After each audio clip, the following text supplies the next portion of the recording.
श्री कृष्ण सहित पूरे यदुवंशियों के मारे जाने से दुखी पांडव भी परलोक जाने का निश्चय करते हैं और इस क्रम में पांचों पांडव और द्रौपदी स्वर्ग पहुंचते हैं, जहां द्रौपदी भीम, अर्जुन, सहदेव और नकुल शरीर को त्याग कर स्वर्ग पहुंचते हैं।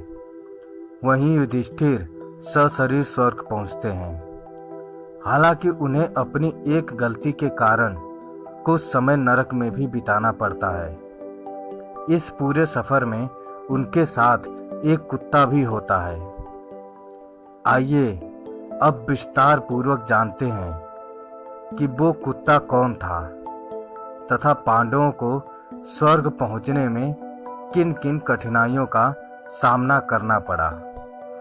गतांग से आगे नगर के बाहर निकलते ही जब द्वारका समुद्र में डूब गई तो यह दृश्य देखकर सभी को आश्चर्य हुआ।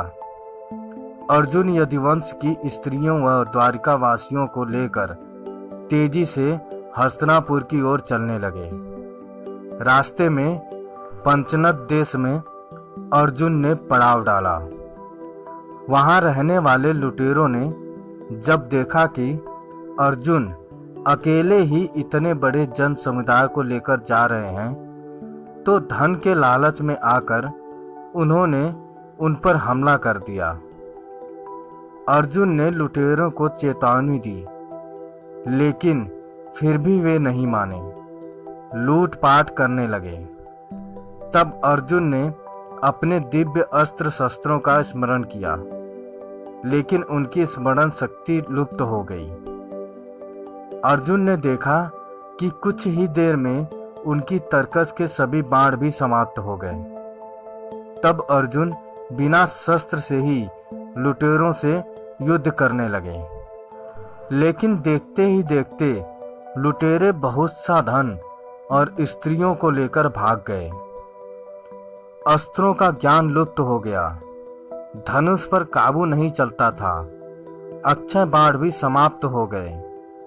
यह देखकर अर्जुन को बहुत दुख हुआ। जैसे तैसे अर्जुन यदुवंश की बची हुई स्त्रियों व बच्चों को लेकर कुरुक्षेत्र पहुंचे।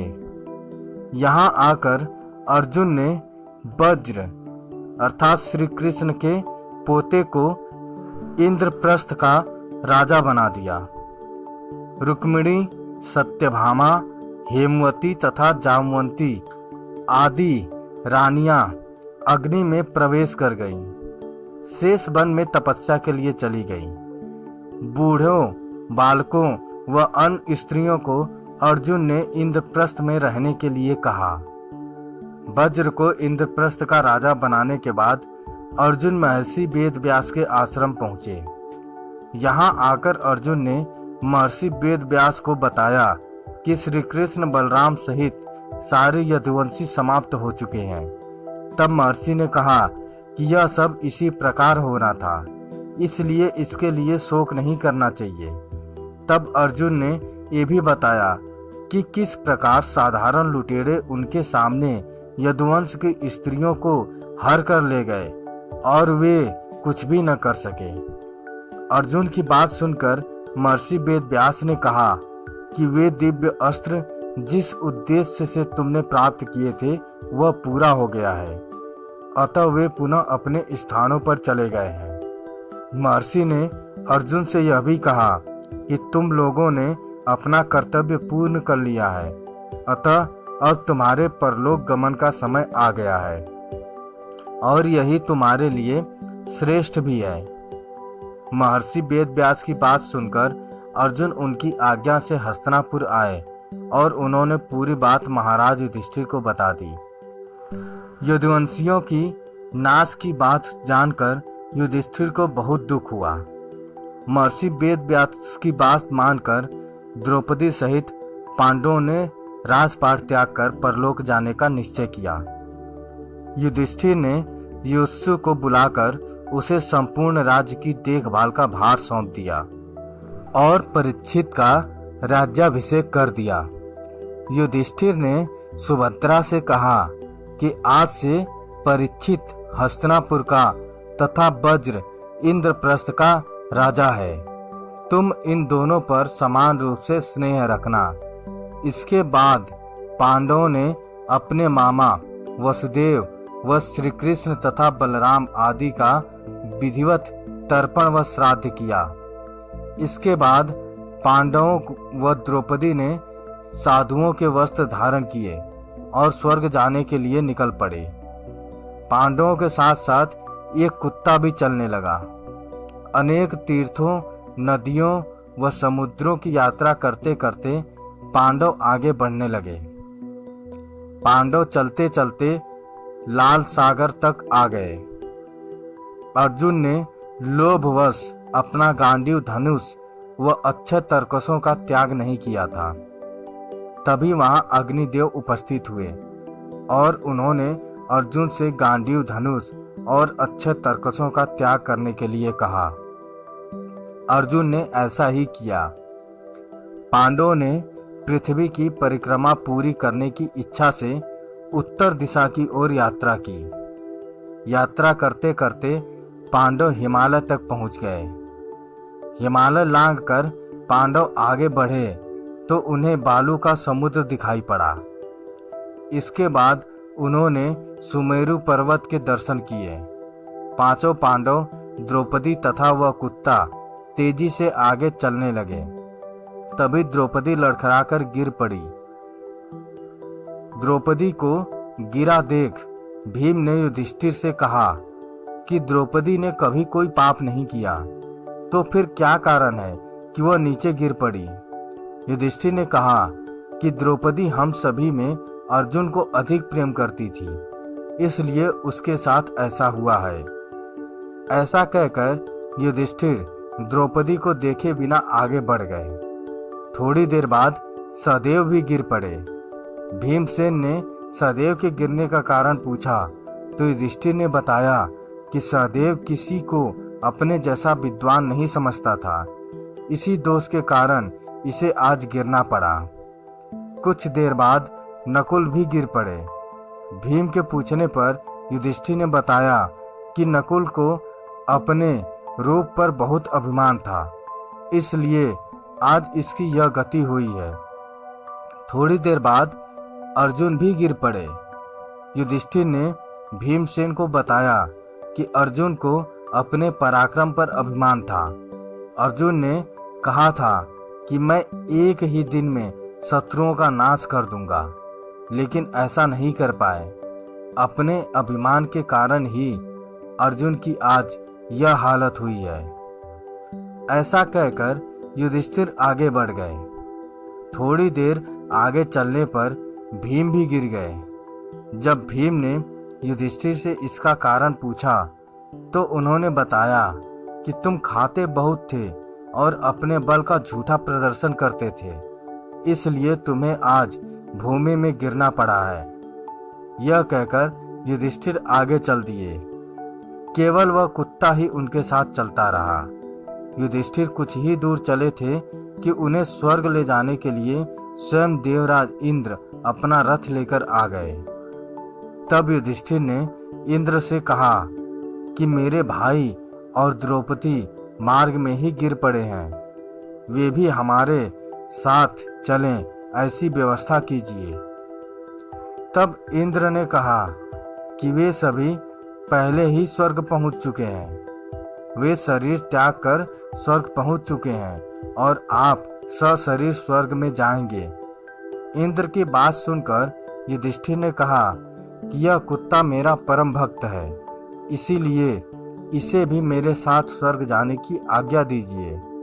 लेकिन इंद्र ने ऐसा करने से मना कर दिया। काफी देर समझाने पर भी जब युधिष्ठिर बिना कुत्ते के स्वर्ग जाने के लिए नहीं माने, तो कुत्ते के रूप में यमराज अपने वास्तविक रूप में आ गए। वह कुत्ता वास्तव में यमराज ही थे।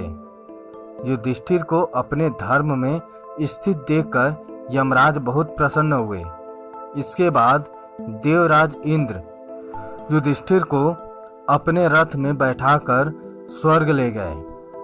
स्वर्ग जाकर युधिष्ठिर ने देखा कि वहां दुर्योधन एक दिव्य सिंहासन पर बैठा है, अन्य कोई वहां नहीं है। यह देखकर युधिष्ठिर ने देवताओं से कहा कि मेरे भाई तथा द्रौपदी जिस लोक में गए हैं, मैं भी उसी लोक में जाना चाहता हूँ। मुझे उनसे अधिक उत्तम लोक की कामना नहीं है। तब देवताओं ने कहा कि यदि आपकी ऐसी ही इच्छा है तो आप इस देवदूत के साथ चले जाइए, यह आपको आपके भाइयों के पास पहुंचा देगा। युधिष्ठिर उस देवदूत के साथ चले गए। देवदूत युधिष्ठिर को ऐसे मार्ग पर ले गया जो बहुत ही खराब था। उस मार्ग पर घोर अंधकार था। उसके चारों ओर से बदबू आ रही थी। इधर उधर मुर्दे दिखाई दे रहे थे। लोहे की चोंच वाले कौवे और गिद्ध मंडरा रहे थे। वह असीपत्र नाम का नरक था। वहां की दुर्गंध से तंग आकर युधिष्ठिर ने देवदूत से पूछा कि हमें इस मार्ग पर और कितनी दूर चलना है और मेरे भाई कहाँ हैं? युधिष्ठिर की बात सुनकर देवदूत बोला कि देवताओं ने कहा था कि जब आप थक जाएं तो आपको लौटा लाऊं। यदि आप थक गए हों तो हम पुनः लौट चलते हैं।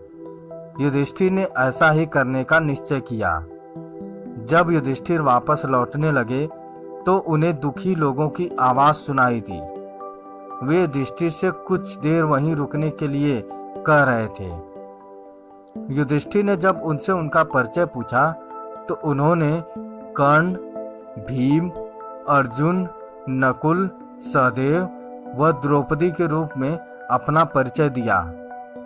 तब युधिष्ठिर ने उस देवदूत से कहा कि तुम पुनः देवताओं के पास लौट जाओ। मेरे यहाँ रहने से यदि मेरे भाइयों को सुख मिलता है तो मैं इस दुर्गम स्थान पर ही रहूंगा। देवदूत ने यह बात जाकर इंद्र को बता दी। युधिष्ठिर को उस स्थान पर अभी कुछ ही समय बीता था कि सभी देवता वहां आ गए। देवताओं के आते ही वहां सुगंधित हवा चलने लगी। मार्ग पर प्रकाश छा गया। तब देवराज इंद्र ने युधिष्ठिर को बताया कि तुमने अश्वत्थामा को मरने की बात कहकर छल से द्रोणाचार्य को उनके पुत्र की मृत्यु का विश्वास दिलाया था। इसी के परिणाम स्वरूप तुम्हें भी छल से ही कुछ देर के नरक के दर्शन करने पड़े। अब तुम मेरे साथ स्वर्ग चलो। वहां तुम्हारे भाई व अन्य वीर पहले ही पहुंच गए हैं। देवराज इंद्र के कहने पर युधिष्ठिर ने देवनदी गंगा में स्नान किया। स्नान करते ही उन्होंने मानव शरीर त्याग कर दिव्य शरीर धारण कर लिया। इसके बाद बहुत से महर्षि उनकी स्तुति करते हुए उन्हें उस स्थान पर ले गए जहां उनके चारों भाई कर्ण, भीष्म, धृतराष्ट्र, द्रौपदी आदि आनंद पूर्वक विराजमान थे। वह भगवान का परम धाम था। युधिष्ठिर ने वहां भगवान श्री कृष्ण के दर्शन किए। अर्जुन उनकी सेवा कर रहे थे। युधिष्ठिर को आया देख श्री कृष्ण व अर्जुन ने उनका स्वागत किया। युधिष्ठिर ने देखा कि भीम पहले की तरह शरीर धारण किए हुए वायु देवता के पास बैठे थे। कर्ण को सूर्य के समान स्वरूप धारण किए बैठे देखा। नकुल व सहदेव अश्विनी कुमारों के साथ बैठे थे। देवराज इंद्र ने युधिष्ठिर को बताया कि ये जो साक्षात भगवती लक्ष्मी दिखाई दे रही हैं, इनके अंश से ही द्रौपदी का जन्म हुआ था। इसके बाद इंद्र ने महाभारत युद्ध में मारे गए सभी वीरों के बारे में युधिष्ठिर को विस्तार से बताया। इस प्रकार युधिष्ठिर अपने भाइयों व अन्य संबंधियों को वहां देखकर बहुत प्रसन्न हुए। पांडवों के स्वर्गारोहण के इस प्रसंग के साथ ही महाभारत कथा समाप्त हो जाती है। दोस्तों, पांडवों के स्वर्गारोहण की यह कथा आपको कैसी लगी, हमें कमेंट में जरूर बताएं। अगर अच्छी लगी हो तो शेयर करें, सब्सक्राइब करें और लाइक करें। धन्यवाद।